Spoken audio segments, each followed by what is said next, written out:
till we meet in person. All right. Hello. We are live. I am We Lisa are J. live. I am Lisa J. Stops. Oops. You see,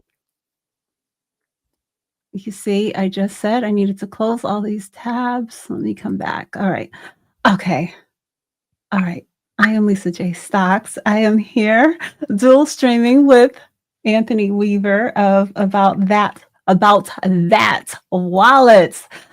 This was unexpected, unplanned, so I do not have him in the description, but I will drop his channel in the chat as well as add it to the description when I get a chance. So, how are you today, Anthony? I am doing fantastic. How about you today? I'm hanging in there. That's as It good is. as that's as good as you're gonna get today. I'm totally for it. Well, you look nice today. You look beautiful today. Thank you so much. Okay. Thank you, Brittany. I don't know if Nora's still here. Thank you guys for tuning in and chatting. Dr. Ninja, I'm just going to call you Doctor going forward if you don't mind.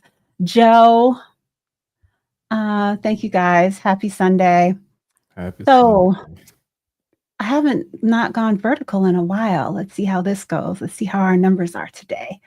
So I wanted to just chat about, some of the earnings from this week. I did post the earnings calendar for this upcoming week to my community wall, which I usually do, especially if there is really notable earnings. Some weeks I skip it because there's nothing really exciting up there. But check that out. Palantir. We have some more big names coming up this week. Palantir's tomorrow, I believe. Trying to remember off the top of my head. Let's see. Who do we I got you have? in the back end. I can search. Okay, so we have tomorrow, we have Palantir, Hims and Hers. On Tuesday, we have Pfizer and Uber. Wednesday, we have Qualcomm. Is that one of your holdings, Anthony? No, it's one of them that I really wish I had got into when they first announced when back in, I would say, almost early 2000s. Okay, I I remember know when they that first came that's an out. area that you definitely have, those positions built up in. And then, IONQ though. I mean, hmm? that's why I say IONQ on Wednesday. Yes, for sure. Okay. And who else? Robinhood also on Wednesday and Marathon Digital. Let's see, who do we have on Thursday that's notable? Cel- DraftKings. Hmm? oh yeah, Celsius as well. I know that some people are very excited about them. Okay. Okay. So And check that out if you are into those individual stocks and not one of my ETF and index fund fans out there. Um, I actually had a shift this week. The most popular thing that brings people to my channel, well, I'll say the most popular fund that usually brings people to my channel is FXAIX. mm, But over the last week, it shifted to something else, and that is SPMO. So SPML. SPMO. Not familiar with that one? No, not at all. It's the momentum ETF that tracks 100 of the S&P 500 stocks. Ooh, okay, I see. Yes. So Yeah. it's a newer addition to my portfolio. Mhm. The last video that I did on it, I had just gotten to 100 shares and I have that in my IRA. Yes. Congrats. Thank you. Long-term hold. I'm continuing to build on that one. But I wanted something with a bit of a different twist, more aggressive growth than that standard, S&P 500 or total U.S. stock market. Do you have anything like that in your portfolio? Because I was with Schwab in my portfolio, I'm actually checking it right now because I was playing around with some of their ETFs. After listening to your show, got me thinking more about ETFs in the long term run instead of individuals, which is, let me go to my gain and loss. I started doing the crypto one, which is the STCE. So that Okay. one is the ETF that I've been getting into. Only doing 3 shares at the moment, but with the growth of percentage-wise since I've been invested in, it's 65.86% so far, and I was surprised at how quickly it's grown over the few just over the few couple months, really.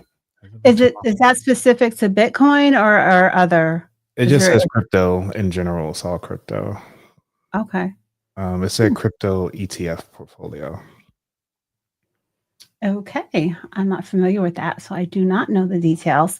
Okay, so now today we're gonna be chatting about some of the okay, really okay, first thing first.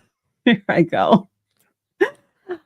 I want to just have a conversation about having a sense of how to navigate the market. I want the theme of this without having any degree or knowledge because we all have to know how to be able to do this. And I don't want anyone to think it's not for us, be overwhelmed. And you guys must have a degree in this or that and the other because we do not. We're just regular working people. Yes, I have a college degree. Did I learn anything in college about how to pick my ETF and how to figure out, navigate my individual stocks? Absolutely not, because that's not the area that I was, focused on. And nor at work do they help you. And when Fidelity does come in for a visit, the insights and things that they shared have not been all that helpful compared to what I've been able to accomplish on my own. So, what are your thoughts on that? Just like being able to have a sense of the market as a regular person. As a regular person, one of the things that I kind of wish I took advantage of was actually during middle school, if not high school. But I think it was definitely middle school where one of my teachers was it middle school? High school, I'm sorry. It was early in high school. One of my teachers was actually teaching us how to actually trade in the stock market as if we were real people. We had tickets to say buy, one that said sell. And as a classroom project, he had everybody split off in two different sides. And we had to really look at the board, see what it says, and we had to try to buy and sell our individual shares. And back then, I really wish that I had taken advantage of that and really delved in it more at home. But when you're in a impoverished neighborhood, you just kind of figure out, well, how do we even get food on the table more so than trying to learn about the stock market? Definitely. And when you get older, it's kind of like as an everyday person, it's sad that we had to figure this out early, like later in life, than if our parents were like more involved in this process. And at the with things in our hands right now, literally we can just buy and trade for about $1, where you didn't have that back then.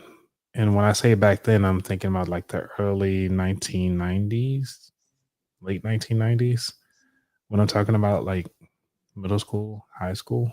So Mhm. yeah, I'm aging myself here, but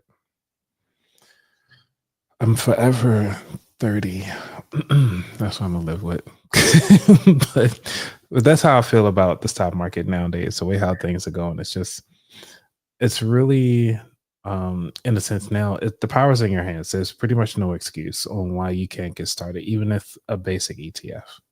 Yes. So I also took a class, and I'm pretty sure it was in college, but I did not incorporate that into my own life. Just like you're saying, you were younger, it would have been a more of an obstacle for you, but I was working. I was, of age, and I still didn't. I used to have to I used to he gave us a few options of what we could do. And I know one I chose to watch Jim Cramer and do my paper or my analysis that I have to do on a weekly basis based on that. So my family was used to seeing me watching. Yeah, is it Jim Cramer? He's the one he Yep. used to have all the sounds and yeah. Hmm. So my Like family the they sounds. knew that I was doing my homework when they heard all of that going on. But I still at that time wasn't incorporating it into let me go really figure this out for myself. Even though I was doing a mock portfolio in the class, I still didn't do it. Thanks, Britt, for checking in. So, okay, we need to. just spread the word. That's what I'm trying to do over here Yeah. because there's so much opportunity. And in my live yesterday, I was saying that I thought that I had calmed down and I was kind of in a place where I thought I had put my work in. And now I've been shifting to say, like, yo, I need to work harder. I really need to, just keep on evaluating my portfolios, keep on just building, growing, making sure my savings are on point. And I know with your situation of being so heavily impacted with the furlough situation, more than you're feeling it even more than I am. I'm feeling it from watching the headlines, but you're actually like living it. Yeah. So I can tell you this. It's almost like not even the haves and have nots. It's more so the working and not working. I can tell you that at least from the feelings and the stuff that we're getting from the federal side, that's the ones who are furloughed and the ones who are considered exceptional. Obviously, can't go into detail, but all I can say is that you have your feelings. Like work is kind of different. Now that you understand that people who are not working can still collect the full paycheck, even though the ones who are actually going to work might not get a full paycheck, or we don't know how that's going to work out because we don't know what the policy is going to say.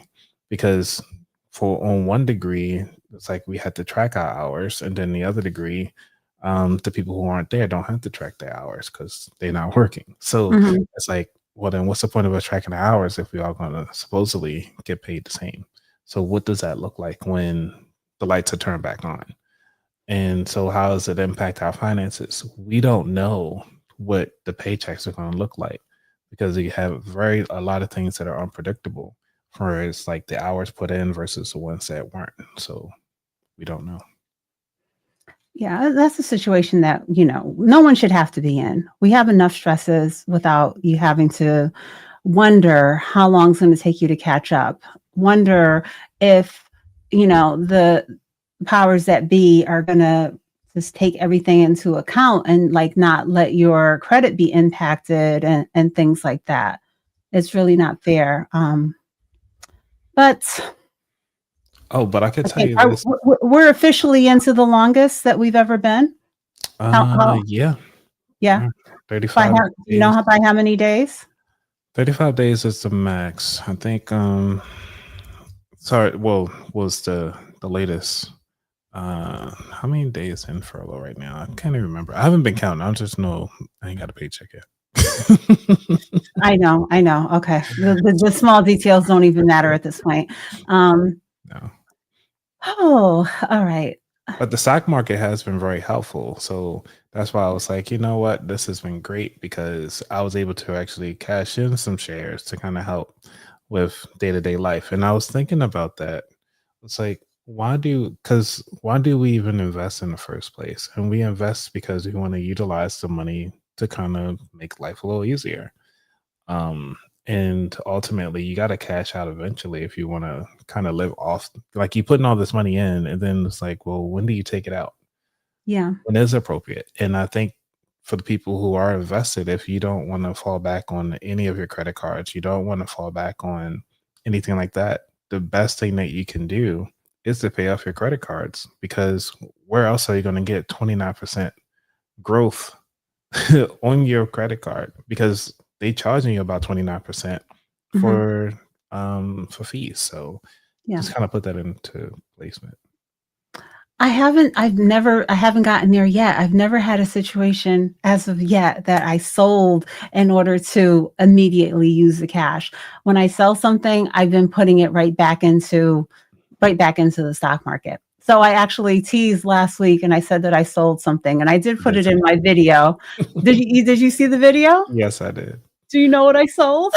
I can't remember what you sold, but I did watch part of it. Okay. Yeah, Anthony probably caught a typo in the video. I'm not sure if that was the one.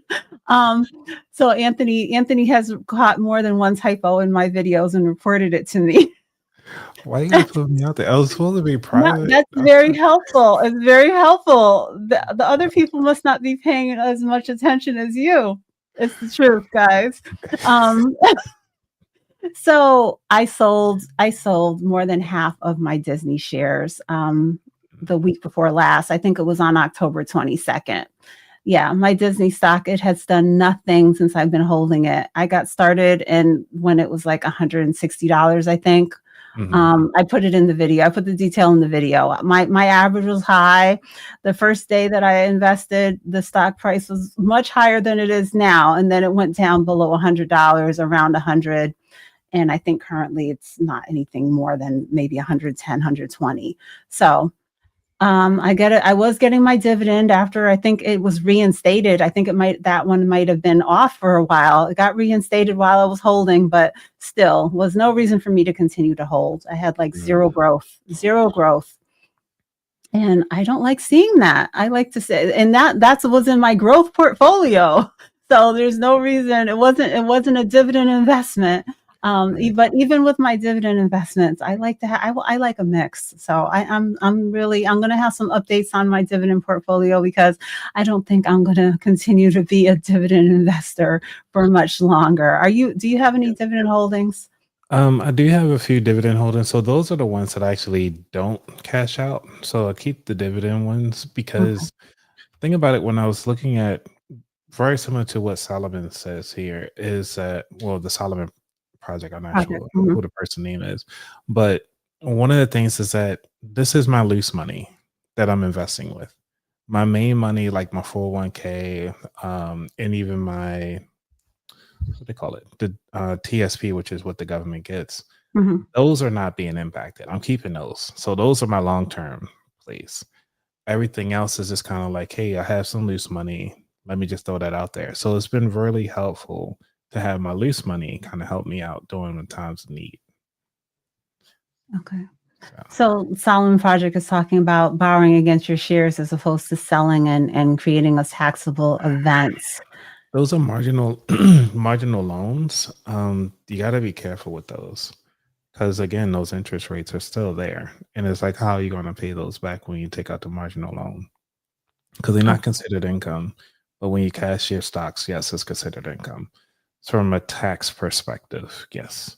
So I get it, but if you don't have the money to pay it back, then it's almost like you're hurting yourself again because now you got a loan against you that you got to pay for, and you're back in that cycle again if you're not careful. Okay. Okay. Hello, Vincent. Thank you for the super chat and thank you for tuning in. You gonna play the clip? Yeah. Hey, thank you for the. Thank you so much. We do greatly appreciate it. Okay. Someone once when I threw up my clip, they was like, "Oh my God, Lisa made it rain." I love it. But let me get back. Um, so yes, I really haven't been doing my topic. I just been chatting with you, Anthony. Have you noticed? Oh, well, that's why I'm bringing it back to the stocks as much as possible because Okay. we're gonna get there. All right. So Y'all with us, right? earnings. Let the audience know y'all with us, right? We didn't lose anybody, did we? What do you? With our discussion, I don't think Yeah. so. I don't Okay. know. But like I said, another thing is I'm not on it. I'm not on vertical, so we have to see how things go today. But okay, so let's get into the big picture. Those earnings, and earnings season, it was in full effect and it was good. So I'm going to go through a few fun facts. Nearly 70% of the S&P 500 companies beat sales forecasts in Q3, the highest beat rate that we've seen in about 4 years. Mm. And so big companies are still making money, more than Wall Street expected. And that's even with us facing so much inflation and rising costs. What are you looking at over there, Anthony? Well, because I was double checking Myron for a moment, and I was like, I went to do a 5 day on Meta, and I was like, oof, that has Yes, been a big drop. So Meta did get beat down there, and I actually added Meta to my portfolio. I did share that. Why are you laughing? no, it's good. I mean, I was like, hey, when you get beat up, it's blood in Listen, the streets, green in the sheets. I mean, I understand. Google Sheets. I I mean, Google Sheets. Green there. Let's see. Yes, I added just a fractional share, but let's see. What's the last price? Oh, it's come down even more 648. from when I 651. 648 is what I'm seeing. 648. Okay. So yeah, I was adding a bit a few days ago at about 665, and it's come down even more. It's a very small position in my portfolio, but um something I saw the opportunity unexpectedly, and so I decided to add that into my DCAs of that particular day. Um,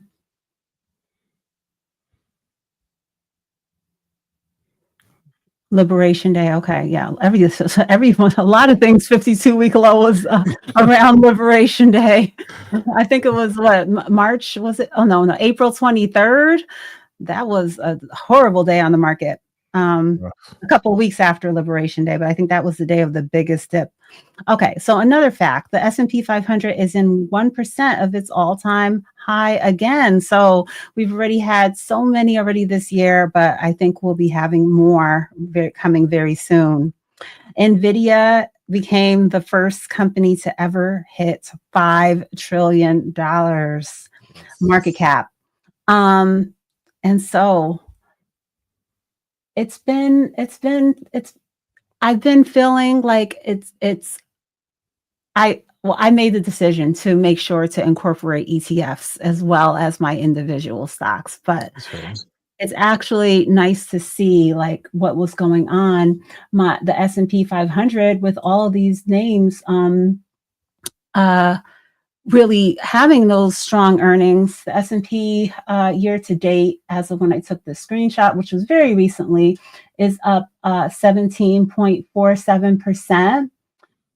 But some of those big names that are at the, have the largest market cap in the US are below that. So by having all of those companies together, you really are able to benefit from having that support and stability in your portfolio, which is what I'm striving for. And this is just my personal preference of how I build my portfolios. But at the same time, I have direct exposure to these three companies that are currently year to date on a year to date level, not beating the S&P. And so those are Apple, Meta, which we just talked about, and Amazon. So do you hold any of the, those regular known blue chip stocks like you were mentioning, Coca-Cola or the Mag 7 stocks in your portfolio? I do not as an individual, but I do, like I said, most of mine is just quantum, and even still on my self-directed, I keep in the quantum there, but the individual investments, it's mostly quantum. And one, I would say, I want to call it a real estate company, but it's really not. But it's Iron Mountain. I know what that is. Yeah, so it's one of my dividend companies. I really like them. Yeah. I've worked for companies where we use them for storage. Mhm. I've actually had to go into years ago, I had to go into the Iron Mountain facility to go find some documentation. Yes. Yeah, and I had to go through them too but I guess working for the quasi government. I'm not sure if NASA's quasi government, but whatever. Had to do the same. Okay, so we've been using this term of blue chip stock today. And just to let you guys know, if you're not familiar, it is an established company, 20 years of history of showing us that they have been achieving consistent profits. They often pay dividends, not all the time, but they are those companies that you can pretty much add to your portfolio and know that it's going to be highly unlikely that they're going to be like going to zero, causing you a lot of stress, potentially not recover when we go through a rough period. Any other insights on that? Did you want to share? No, excuse me. No, but one of the things I would just say, as long as now that we know the definition, when you start looking into your company's 401k, you just don't know what to invest in, and you just see like what are these different stocks. Now you at least know what the ETF, when they call it the blue chip stock, is providing you. So Okay. So that's some of those companies, I think I'm not sure if we were already recording when you were mentioning Coca-Cola. Did you have a list there with the 10, Anthony? yes. Well, So I yeah. have the 10 here. We have AbbVie, ABBV is a ticker, which is a healthcare industry. The dividend is at 3.5%. We have AT&T, which is communications, which is at 4.0%. And these are all the dividends, by the way, that I'm reading off percentage wise. We have Cisco Systems, CSCO, which is under the technology industry. This is at 2.5%. We have Coca-Cola, which I was surprised that was there. But by the definition, it makes sense. Which Mhm. is consumer staples, which is at 2.8%. We have IBM, International Business Machines, under the technology industry, 2.5%. JP Morgan, JPM is a ticker under finance, and they are at 2.1%. Johnson and Johnson Healthcare, which is at 3.4%. We have Norvitas. I haven't heard of Norvitas. Yeah. Novartis. I'm sorry, Novartis. NVS is a ticker. Is a healthcare industry, which is at Yeah. 3.4%. You got two more here. And we have Philip Morris International, or PM, is that ticker. Consumer Staples. I don't even know what they make, which is 3.0%. And then last we have Wells Fargo, WFC, under finance, and that is at 2.1%. Yeah. So a lot of names in there. Some of them are not as common as others, but definitely Johnson and Johnson. Some others would be like Visa, Apple, those names that we've known and heard going back decades now. So Apple is one that recently hit an all-time high. I put a poll. I couldn't find the results of my poll question. I don't know if I took it down, but the iPhone 17 sales really were impressive, and Interesting. that's surprising to me. I said that's interesting. Yeah, it was a little surprising to me because I figure who has the budget for it, but and even though there have been some criticism of Apple with their AI integration and upgrades and things like that, people are just really fans of the whole ecosystem. And so Apple is doing well. And I was looking at the analyst ratings on the Moomoo Investing app, and there's a ton of increases when it comes to that. So that was one of the first. I think might have been the first individual stock that I ever invested into was Apple stock, Really? and I got. Hmm? That's interesting. My first one was Sprint. Sprint. I Because don't I know. had Sprint. And when I say this is only I was only in contributing to my 401k prior, so this is like 6 years ago, let's say. Yeah. Oh, okay. Well, this one will go back about 16 years ago when I did Sprint. Yeah, I Because, wasn't but picking. yeah. I wasn't picking individual stocks back. Yeah. And then I remember when Facebook came out and Facebook was at $22. And I was like, who wants to invest in Facebook? Like, it's a social media platform. What do they got to offer? And little did I know, I could have been in, just used a paycheck, and I'd have been doing okay by now. Yeah. But it's not a matter of just investing. It's about investing and staying And invested. staying investing. So if you have to be able to ride the wave. It has to be something you have a high conviction in it to hold for, decade after decade, year after year. Well, I felt validated because when it went from $22, it dropped down to $14. I was like, see, nobody wants to buy it. And then just shot off. And I was like, great. Yeah. So I'm looking at some of the analyst ratings for Apple. They're raising it to like 280, 300. 315 even. So that's one I've been holding.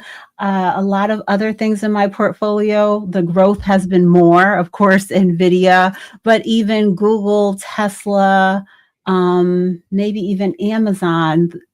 My percentage gain it's been more significant than my Apple, but I've been holding. So I'm kind of ready for another stock split when it comes to Apple. It's been a while. What are your thoughts on the 10-to-1 stock split? With Netflix? Yeah. I did a video about it. It makes no difference to me.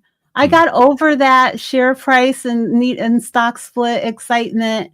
For what it could do for the investment, that's fine. We can reflect on the historical data about what usually happens and the influx of new buyers that will come potentially from the share price coming down.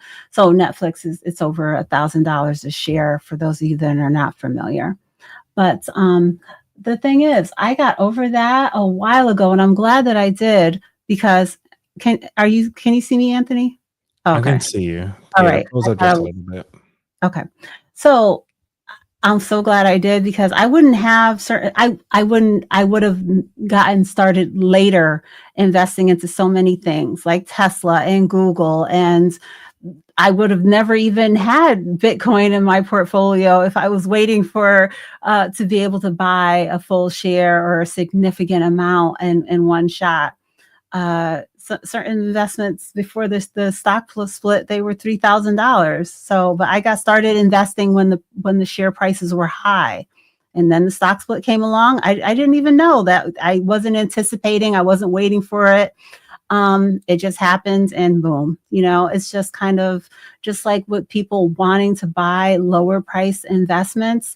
It's kind of just a mental boost that I get when you get to see, oh, I used to have 2 shares and now I have 20, Yeah.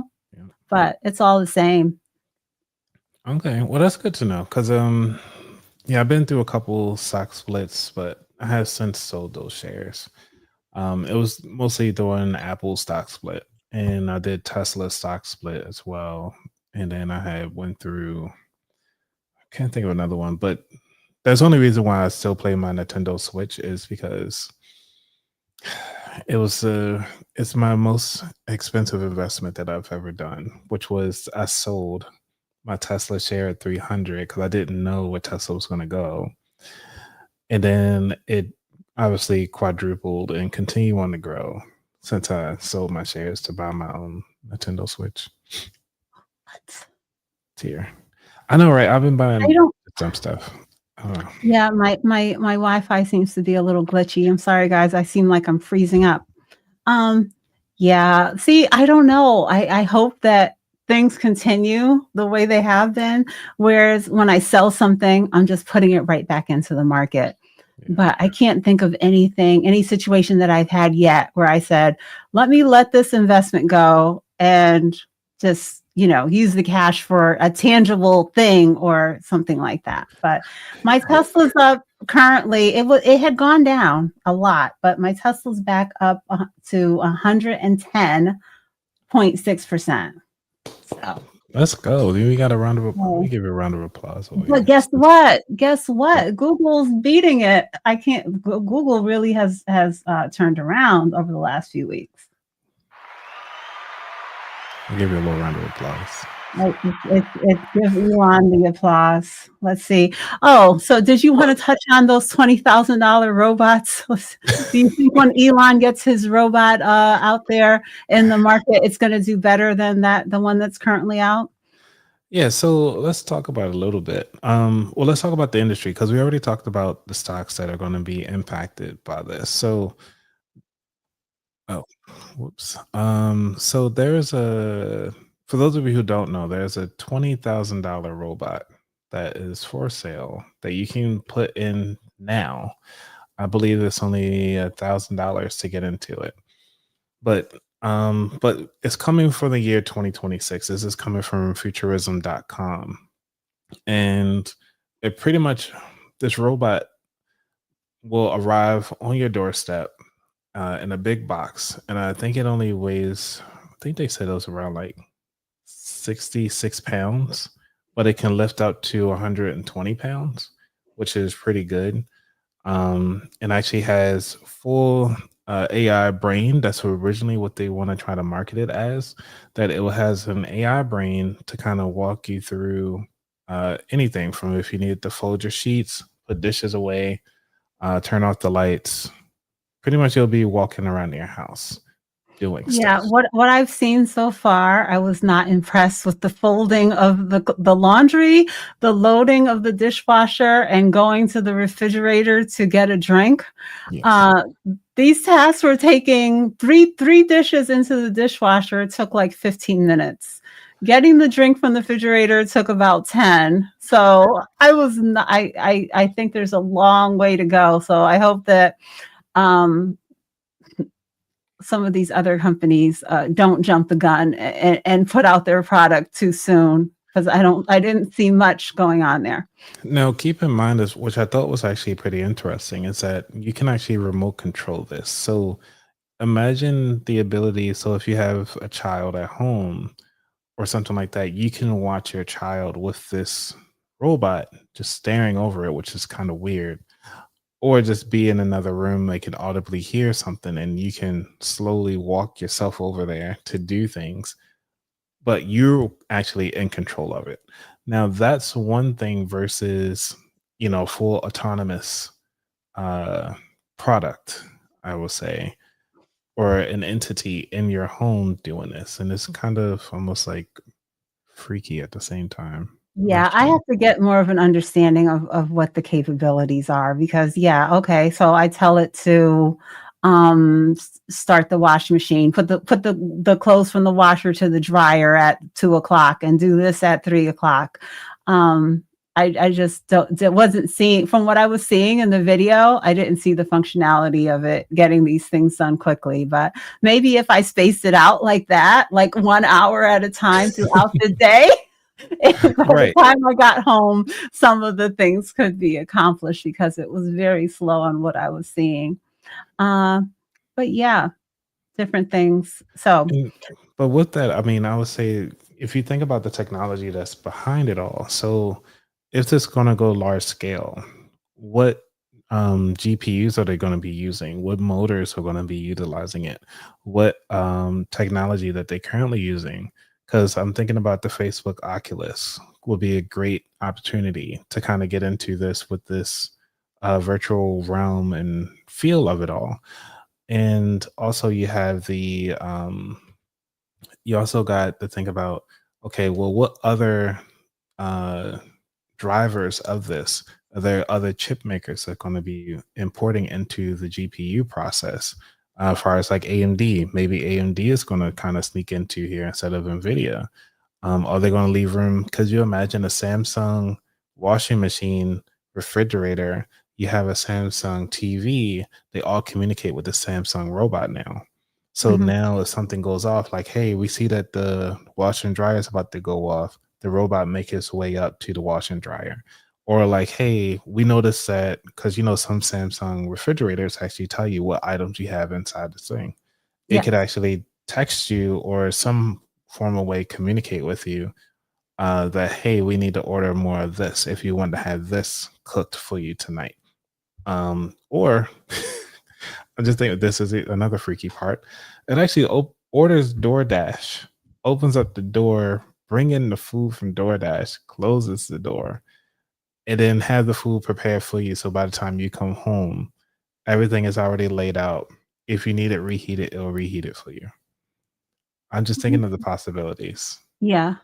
Yeah. So, if you could have this in your home today at no cost to you, would you have it? No, from a You wouldn't? security standpoint. It's just really weird. Like, I need to know where the data being stored. Is it encrypted? Is it encrypted in transit? Is it encrypted during storage?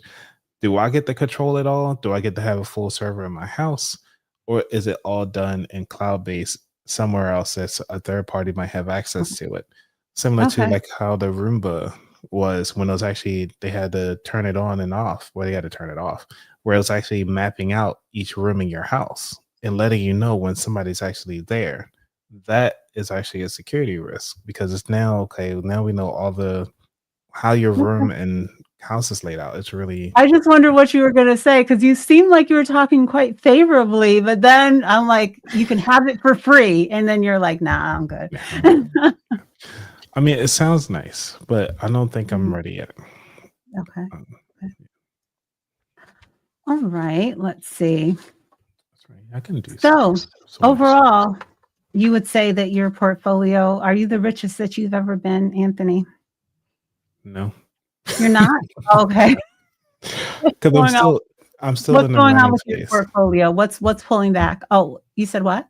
I feel like I'm still in the learning phase because I've been doing a lot of shifting in my investments. So the reason why, because this stupid shutdown has been kicking my butt, but also other life things has been impacting the way how I invest as well. So just Okay. trying to Let me apologize. I'm sorry if that was an insensitive question with the furlough going on right now. I just meant your portfolio, but not oh your. yes, my Your portfolio, yes, it's doing well better than I have. I think you might have taken it to a deeper level, and I Yes, do I apologize. thought you Okay. meant more personal than just the Yes, I know it's a hard time right now with the yeah. up in the air on getting caught up on the back pay and the whole process and how it's gonna come about. But Yeah. your portfolio, your choices, your retirement accounts Oh are yeah, everything should be is doing yeah. really well, surprisingly, how quickly everything has rebounded. Mhm, And then also just because I'm doing with my traditional TSP and the investments that I have there has actually doubled within 12 months, which is great. So just been playing around with a lot of investments that way, just doing different allocations. okay. So what you shared about selling some of your, Tesla, do you consider that to be like a panic sell, or do you just feel like you didn't think the company was going anywhere? When I first sold that first one, I just didn't think it was going to do anything. So that was just my one share. I was like, let me hear. I heard about Tesla, and then that was around the same time that Nikola was coming out and everything like that. So it was like a nice little battle between them. And then obviously you found out that Nikola was lying on their videos and pushing the truck down the hill to make it look like it's going somewhere. It was really bad. So and around that time frame, it was still kind of up in the air what was going to be the next one. So that's why I didn't invest the way I wanted to. And then when I was doing a shift in my portfolio, I was selling it to buy other things, and Mhm. that's what happened. And I was like, well, for this one, it was just a gift to myself to learning investments. So I was like, I was excited because I think I got in Tesla when it was like $100 a share. And then I sold it at 300. I was like, cool, I got 300%. So I was excited So at that I'm assuming this is before the stock that split, and stock it split. Yep. kept on going up to like it went up to like Yeah. 1,200, 1200. right? Yep. Okay, That's because I think what I I'm was saying. I keep kicking myself. Yeah. yeah, because I would say I probably was buying in that stage as it was going up towards the 1,200, and then it split down to like 100, or Got yes, yes. it. Yeah. But yeah, But then I did get back in though, so don't worry. Like I did get back in I'm not before they got worried. up to 1200, and then when I sold, I did sell to rebuy into more quantum. So that's what Yes.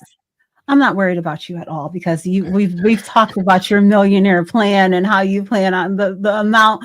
Anthony was so conservative with the amount that he planned on drawing per month. I'm like, Anthony's going to be straight.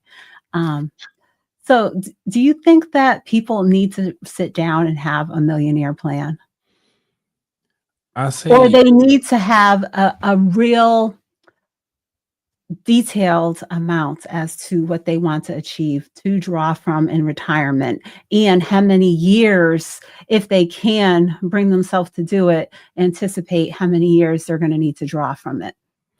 yes. So there's plenty of calculators out there, but I want you to think about what is your end goal. What do you want your retirement life to look like? Now, retirement is not an age, it's a dollar amount. So for me, my dollar amount is 2.5 mil. Once I get 2.5 mil, work is optional, meaning that I'm working part time because I want to, not that I have to, and I can just live off the distributions each year. And I'm only looking to withdraw about maybe 50,000 a year, and that will be my income. Mhm. Now, talking to whatever the Solomon Project was talking about, just borrow against your investments. You can technically do that, but how are you going to pay that back? That's the question. Either you're going to have to pull it from somewhere, you have to have some type of income to pay that back. And what does that look like? So, I think they went on to say that they are uh, probably thinking of people with larger balances. yeah, And yesterday they shared that they were worked in the finance business as a financial advisor when they were working. So yeah. But the it's point of view might be a little skewed, but the way the comment they admitted that they might be thinking of more substantial portfolios in order to navigate it, not probably where we are currently at with our investing journey. So. that makes sense. But it's still you still got to have some type of income. That's my thing. It's like to pay off whatever loan you taken out. Mhm. Yes. Whether you're selling the stocks, which is considered income, or if you go to turn that money to flip it into something else, which is considered income, you some way you got to make that happen. So that's one of the things. Like, I said, I highly suggest that everybody do have that $1 million walkthrough or whatever your retirement number is. Figure out what that is based on your current lifestyle, and pretty much you can just double it, and then that would actually kind of give you a better idea of what your life can be like. Now, keep in mind this is just for educational purposes only, so please consult with your financial professional to make sure that you get everything that you need, because this is I mean, your life is your life, how you want to play it out. So that's how I look at Okay, it. what is Fast Eddie sharing here? You have to remember the price is double about every 23 years. So in 23 years, 2.5 million will only have the buying power of 1.25 million. If I live that long, I mean, let's see what I'm close to 50 soon. So yeah, I mean, maybe it'll be fine, but I need to fast track my way to 2.5 mil. So Mhm. to make it happen. Yeah, no criticism from me on that amount and the way that you have your intention to draw from it. I think a lot of people don't have a goal, and if they do, it's not nearly as significant as that. So, I mean, What about you're you? Do you have a something. $1 million goal? I do. I do. I not quite 2.5, but it is over a million. So 5 million? no, it's less. It's less than your goal, but it's over 1. It's not Okay. 5. That's Homebody Trish, Kevin, let's see, SBK, thank you guys for tuning in. Lucy, Pipeline, thank you guys for tuning in and chatting. Maybe we got a tuba chat and That's Kevin. it was going to. Well, I mean, I like his show. I always call him tuba chat. Oh, okay, okay. I'm just making sure you knew who I was talking about. There's so many names I have to remember because when I'm so glad that I just built Melissa is a part of my name, so you guys don't have to remember, like you, about that wallet. I know a lot of people say about the wallet as well. That's why I have to say it in that obnoxious way. That's my way of I told you this before.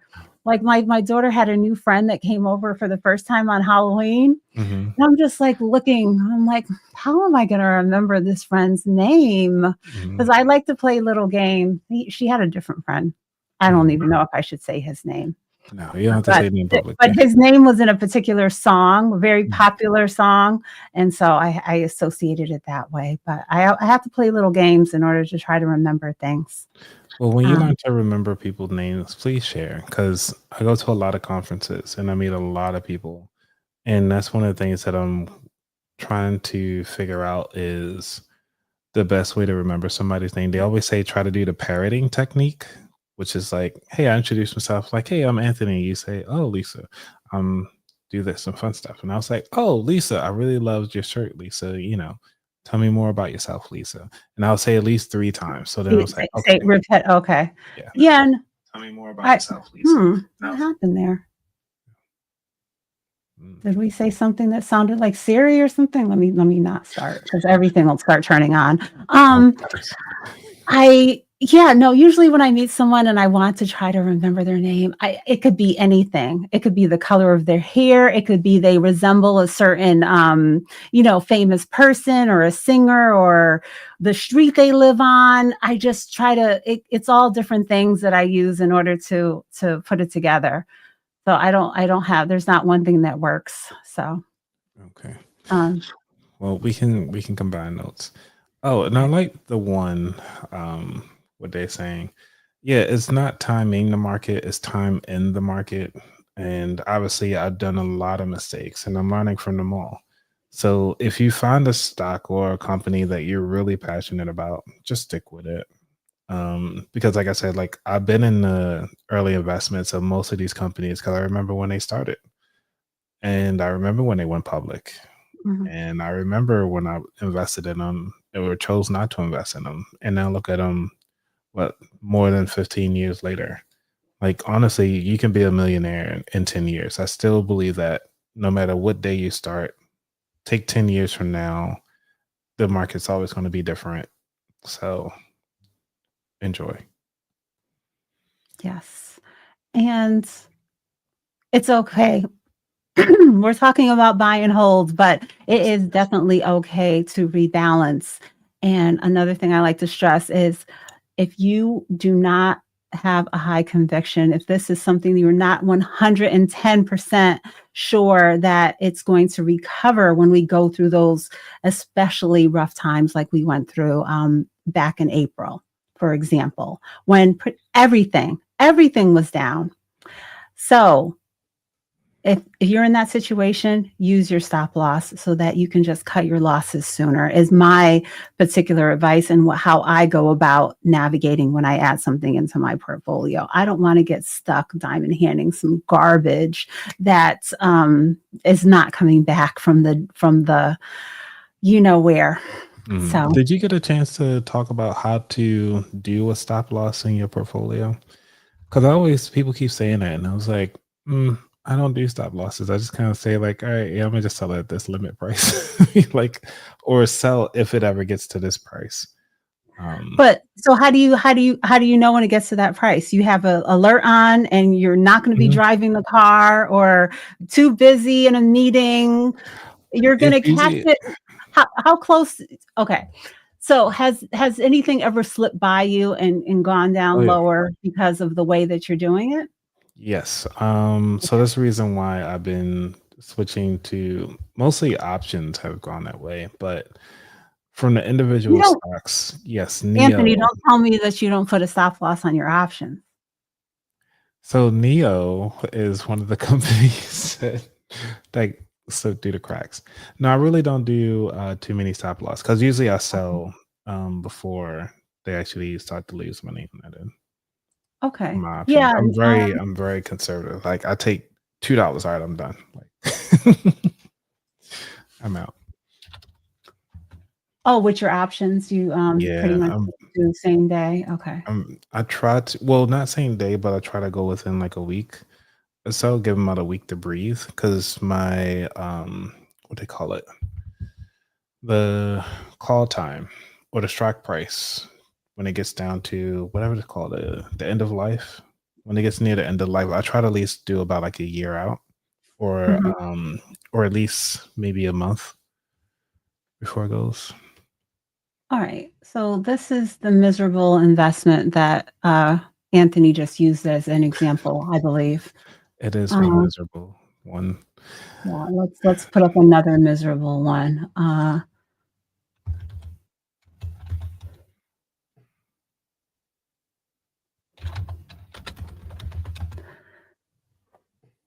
Okay, let's go up Interesting. 5 years.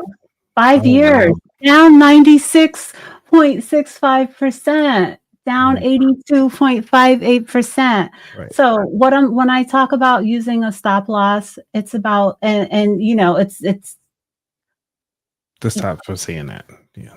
yeah. So you have to make a decision for yourself. And I do understand that this is something that comes with that taxable event that Solomon Project was talking about earlier.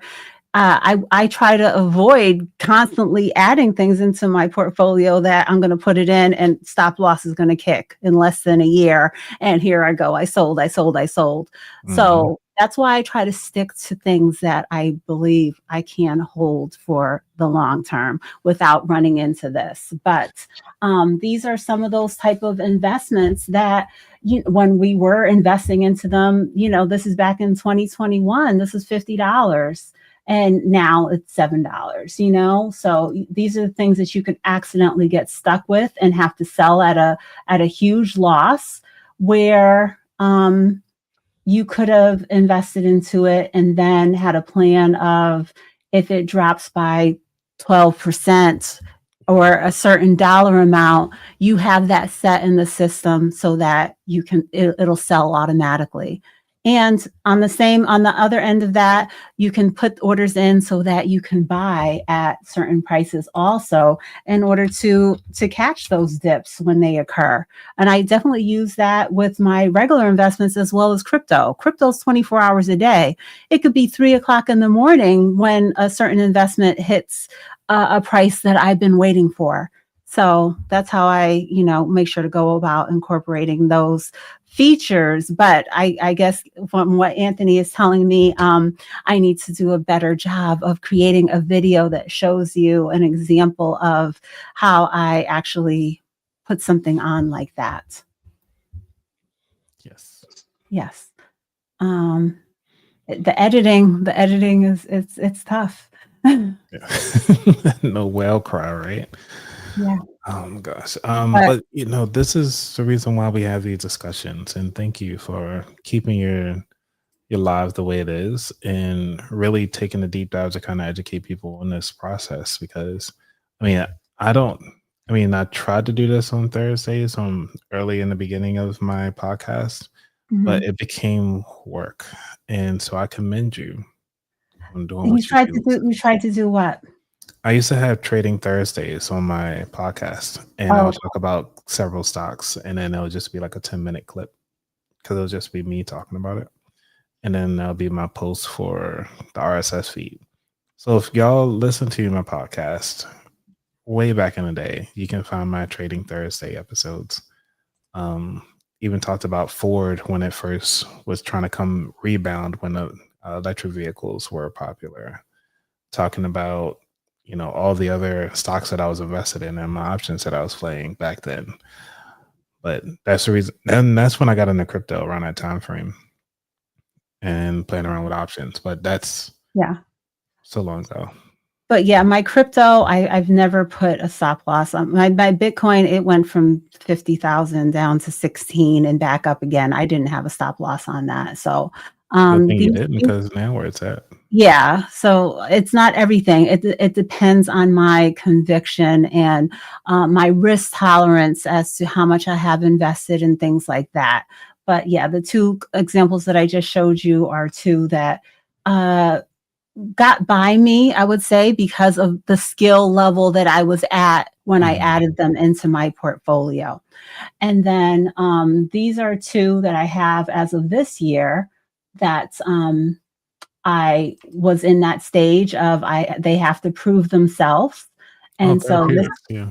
Forgot about that this one. is one that I bought in January, Mhm. early January. And so I've had it hasn't dropped to any point where it hit my stop loss. I'm actually up pretty significantly on it. And pretty much after I bought it, you know, I made sure to adjust because I knew what was coming in the April timeframe.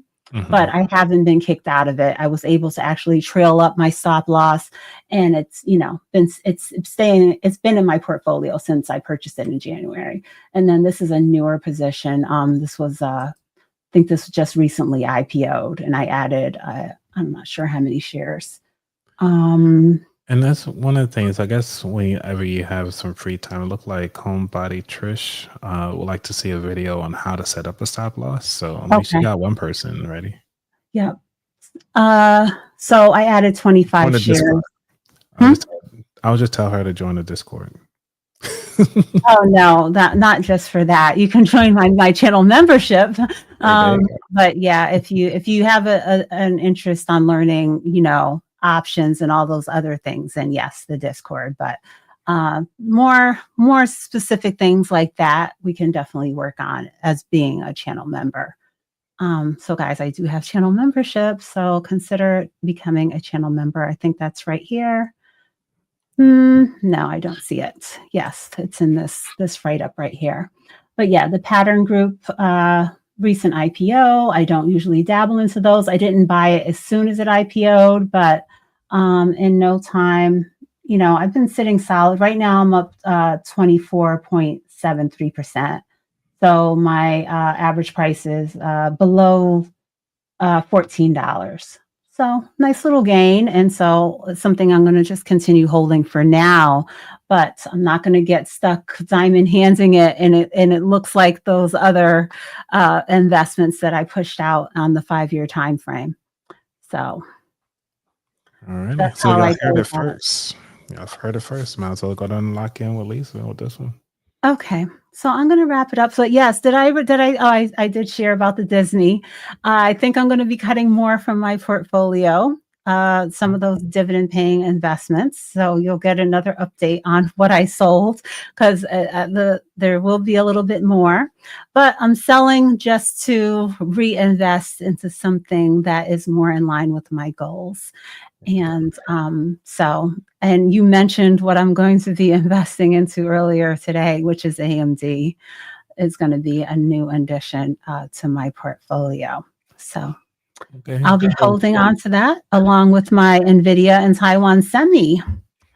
wow. Do you have either of those in your portfolio? Nope. Like I No. said, I've been heavily in the quantum. So the four big ones: the qubits, the D wave, IONQ, and the other one. Forgot the last one. Uh, yeah, RGTI, IONQ. Rigetti Computing. Yeah, Rigetti. Yep. And so do you know, even if you're not investing into them, do you know a ETF off the top of your head that you could tell people that hold these type of investments? No, I don't. No. Mm-mm. I I know there know. is one, but I don't know any. Okay. I can't remember what it is. I know I heard Larry Jones talking about it Oh, recently. I can't. QTUM. It looks like, at least according to Yahoo Finance. QTM and Yeah. QNTM. Is And that? Yeah, yes, I think that might be it. I think that might be the one I was thinking of. okay. And then they got one that's look like it's brand new. They look like companies that only benefit from quantum, which is CHPX, but it looks like it's brand new. So, Okay. but yeah, So the QTUM ETF, which is about $3.2 billion at 40%, 0.4%. Since it's new, so it's fine. Wow. Okay, it's a lot cheaper than I thought it would be. yeah.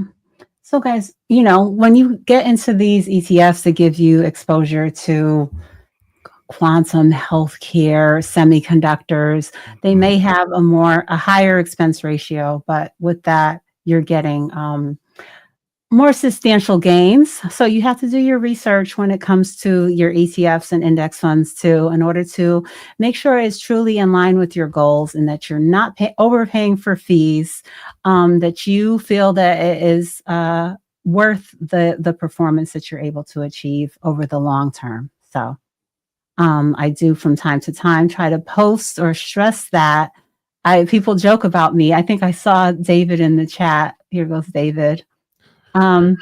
David usually teases me and says, like, is that expense ratio too high for you, Lisa? Because I guess I've been notorious for talking about it in my videos. Well, what is too high for you though? It depends. That's what I just said. I don't know what this particular investment is, but I just have to sit down and really take a look and say, is the fees that I'm going to be paying worth the reward that I'm going to get from the performance? So the SPMO investment, that one is 0.13. So I made my decision, and that is acceptable for my standards for the performance that I'm going to be receiving. But for an S&P 500 investment, I don't see any reason to pay more than 0.03%. That's how you feel? Okay. The S&P 500, what, Anthony? What? No, I mean, I was just curious. I mean, you got somebody managing all 500. You're like, No. I'm talking, okay, so we have VOO, we have SPLG, we have FXAIX. All those come in below that 0.03. So there's no way I'm going to invest into the SPY at 0.09. That's just wasting my money. Right? Okay. Do you agree? Okay. And this expense ratio is pretty high for this quantum one, the ETF one. Yeah, I just wanted to mention that because I want people to realize that, an ETF is nice because it's going to give you exposure to all the names that you're mentioning, the Rigetti and the IONQ or all these different things. But again, could you just bottom out right now? Yeah. There's not that many of them. Mm-hmm. But you have to make a decision for yourself as to, am I in the stage of my investing journey that I am, knowledgeable enough to just invest into these things directly, or do I have to rely on my ETFs in order to, feel secure in what I'm doing? I think the only thing that this portfolio is missing is the IBMs as well, some other companies. Okay. And David was still here. He's laughing at me talking about how he teases me. Oh, I know you're over. I know you're a very stickler for time. Sorry. Okay. Yeah. No, I'm not a stickler for time. I think that's your hint that you're over this. No,